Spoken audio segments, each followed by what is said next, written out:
Friends, welcome to Malar new TNPSC. நம்ம சேனலில் போகிற வீடியோஸ் உங்கள் மொபைலுக்கு வரணும்னு நீங்கள் நினச்சிங்க அப்படின்னா தவறாமல் சப்ஸ்கிரைப் பண்ணுங்கள். பக்கத்தில் இருக்க பெல் ஐக்கனை கிளிக் பண்ணிக்கோங்க. வாங்க வீடியோக்குள்ளே போகலாம்.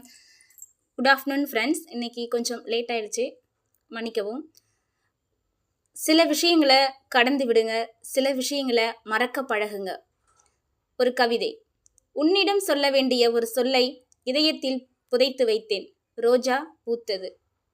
ஒரு பறவை, ஒரு மரம், அது என்ன அப்படி ஒரு காதல் இந்த இரண்டிற்கும்? தாங்க தெரிந்து வைத்திருக்கிறது மரம், திரும்பி வர தெரிந்து வைத்திருக்கிறது பறவை. இது போதாதா? வாழ்க்கையும் வாய்ப்பும் ஒன்றுதான் நண்பர்களே. நமக்கென்று யாராவது கொடுக்க வேண்டும், இல்லை என்றால் நாம் தான் உருவாக்க வேண்டும். தேவை என்று தேடும்போது ஏதும் கிடைக்காது. அதுவாக கிடைக்கும்போது நமக்கு அதனுடைய தேவை இருக்காது. வாய்ப்புகளும் வாழ்க்கையும் எல்லோருக்கும் நினைத்தது போல இருப்பதில்லை. மாறாக சிலருக்கு அலட்சியமாகவும் சிலருக்கு அவசியமாகவும் அமைந்து விடுகிறது. கொஞ்சம் அன்பைத்தா என்று கேட்டு நிற்க முடியவில்லை. விட்டு போகாதே என சொல்ல முடியவில்லை. எப்போதும் உன்னிடம் பலவீனமாக இருந்த நான், நீ விலகும்போது மட்டும் மன தைரியத்தை காட்டிக்கொள்கிறேன். தன்மானமிக்க ஒரு ஆன்மா யாருக்கும் தெரியாமல் அழுது கொள்வதே விதி. நாம் இல்லாத இடத்தினில் இன்னொருவரினால் நிரப்பப்படுகின்றது. ஏனென்றால் நாம் இல்லாத தனிமையினை இன்னொருவரினால் துணை போக முடிகின்றது என்றால், நம்மிடம் மட்டும் கவரப்பட்டவை இன்னொருவரினால் களவாடப்படுகிறது என்றால், நம்மிடம் மட்டும் பகிர்ந்தளிக்கப்பட்ட இரகசியங்கள் இன்னொருவரிடம் பகிர்ந்தளிக்கப்படுகின்றது என்றால், காலம் அப்படிப்பட்டவர்களுக்கு கட்டாயம் உணர வைக்கும் துரோகத்தின் வழியை கடந்து விடுங்கள் நண்பர்களே. உங்கள் வாழ்க்கையில் எந்த காரணமும் இல்லாமல் ஒருவர் வருவதும் இல்லை, விடை பெறுவதும் இல்லை. இது தன்னிச்சையானது அல்ல. இதற்கு பின்னால் ஒரு குறிக்கோள் உள்ளது. அதை அடையும் வரை நமக்கு அது தெரியாது. எப்படி என்றால், இலைகள் உதிர்வது மரங்கள் அறிவதில்லை, அது அலங்கரிப்பதற்கென்று. எல்லா நேரமும் உங்களது நியாயத்தையும் விளக்கத்தையும் பிறருக்கு சொல்ல வேண்டிய அவசியமே இல்லை. அமைதியான மௌனம்தான் உங்களின் உண்மையான ஒளி. சில நேரங்களில் மௌனமே சிலருக்கு பதிலாகும். மௌனமே சிலருக்கு பாடமாகும். மௌனமே உங்களுக்கு பாதுகாப்பாகும். மறக்க முடியாத ஒரு முகம், மறக்க முடியாத ஒரு குரல், மறக்க முடியாத ஒரு பெயர், மறக்க முடியாத ஒரு சந்திப்பு, மறக்க முடியாத ஒரு பயணம், மறக்க முடியாத ஒரு நாள், மறக்க முடியாத ஒரு தருணம், மறக்க முடியாத ஒரு பிரிவு, மறக்க முடியாத ஒரு வழி, மறக்க முடியாத ஒரு நினைவு, மறைக்கப்பட்டது என்னுள். ஒரு குட்டி கவிதை. வாழ்நாள் முழுக்க ஒருவரை அழ வைக்க, அவரது கர்ம வினை குறைய இயற்கை எடுக்கக்கூடிய ஆயுதம் இதுதான் நண்பர்களே. பொருத்தமில்லாத வாழ்க்கை துணை, பொருந்தாத உறவு, கிடைக்காத உறவு, பொறுப்பில்லா பிள்ளை, பொருளில்லா வாழ்க்கை, திடீர் உறவுகள் இழப்பு, பக்தியில்லா வாழ்க்கை. உன்னிடம் ஒரே ஒரு புன்னகை மட்டும் இருந்தால் அதை நீ நேசிக்கும் மக்களுக்கு கொடு நண்பா.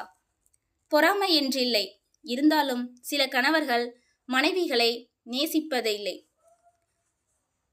காதலிலும் காமத்திலும் சலிப்பென்பது நிச்சயம் நிகழும். சலிப்பை சலவை செய்ய மறந்தோர் மட்டும் அழுக்கடைவார். 1000 உறவுகள் நம்மிடம் புதியதாக வந்து கொண்டேதான் இருக்கும். அவ்வுறவுகளை வேண்டாம் என்று சொல்லி தள்ளியும் விட வேண்டாம். அதே போன்று இருக்கின்ற உறவுகள் நம்மை வேண்டாம் என்று விட்டு விலகி சென்றாலும் வேண்டுமென்று இழுத்து பிடிக்கவும் வேண்டாம். விரும்பியபடி வாழ்வது மட்டும் வாழ்க்கை அல்ல, விரும்பியபடி வாழ விடுவதும் வாழ்க்கைதான். உன் மனதின் தரத்தை பொறுத்தே உன் வாழ்வு, உன் எண்ணங்களின் தரத்தை பொறுத்தே உன் மகிழ்ச்சி. செத்தாலும் மறக்க முடியாது என்று சொன்னவர்கள்தான் மறைக்க பழகு, கடக்க பழகு என்று சொல்லும்போது இன்னுமா உயிரோடு இருக்கிறாய் என்று கேட்பது போலவே இருக்கிறது. சில விஷயங்களை மறக்க பழகுங்கள், கடக்க பழகுங்கள் நண்பா. விலகாதே என்று சொல்லுவதற்கு மனமும் இல்லை. நீ விலகினால் அதை தாங்கிக் கொள்ளும் சக்தியும் இல்லை. இடைவெளிகள் அதிகரிக்க அதிகரிக்க கண்களில் ஆராய் பெருக்கெடுக்கும். கண்ணீர் துளிகளை மறைப்பதற்கு நான் போராடும் போராட்டமே இன்னும் கொடியது. சிலருடைய பிரிவு. எந்த சூழ்நிலையிலும் உன் உடலையும் மனதையும் நீ பத்திரமாக பாதுகாத்துக்கொள். சூழ்நிலை மாறும் நண்பா. மனிதர்கள் மாறுவார்கள். கடைசி வரை உனக்கு துணை உன் ஆரோக்கியமான உடலும் தெளிவான மனமும் மட்டுமே. சிந்தித்து செயலாற்றுங்கள் நண்பா. கிளி என்று சொன்னால் கூண்டை குறிக்கும். கிளி என்று சொன்னால் மூக்கை குறிக்கும். கிளி என்று சொன்னால் பச்சையை குறிக்கும். கிளி என்று சொன்னால் விடுதலையை குறிக்கும்.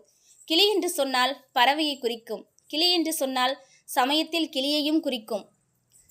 கிளி என்று சொன்னால் சமயத்தில் கிளியையும் குறிக்கும். உன் உண்மையான அன்பை ஒருவர் பயன்படுத்தி உன்னிடம் போலியாக நடித்து உன்னை மோசம் செய்தால் அவர் வேறு ஒருவரிடம் நாசமாக போவார் என்பதை மறவாதே நண்பா.